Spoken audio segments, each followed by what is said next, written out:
Hi hello friends. இன்னைக்கு நம்ம பீர்க்கங்கா துவையல் எப்படி செய்யலாம் அப்படிங்கிறத நம்ம பார்க்கலாம். இப்போ பீர்க்கங்கா துவையலுக்கு தேவையான பொருட்கள் பார்த்தீங்கன்னா, பீர்க்கங்காயோட தோலை ஃபர்ஸ்ட் நல்லா சீவி எடுத்துருக்கேன். தோலை பார்த்தாலே தெரியும் உங்களுக்கு.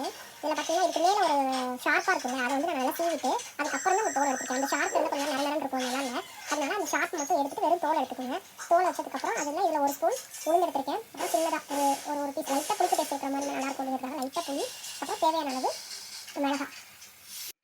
அடைச்ச என்ன வாய்ஸ் தான் இது அப்படிதானே இருக்கு. தேங்காய், உப்பு, பெருங்காயம். இப்போ எண்ணெய் சூடானதும் நம்ம உளுந்து, மிளகாய், தேவையான அளவு பெருங்காயம் எல்லாம் சேர்த்து இந்த தோலை போட்டு நம்ம நல்லா வதக்கிக்கலாம். வதங்குன புளி, தேங்காய் எல்லாத்தையும் சேர்த்ததுக்கப்புறம் நல்லா வதக்கிட்டு தேவையான அளவு உப்பும் சேர்த்து நம்ம வதக்கிட்டா இன்னைக்கு துவையல் நம்ம ரெடி. வீட்டில் என்ன வேணும்னா ரைஸு, பீர்க்கங்காய் கூட்டு, மீன் வறுவல், பீர்க்கங்காய் துவையல். நாளைக்கு இன்னொரு வீடியோவில் பார்க்கலாம். பாய்.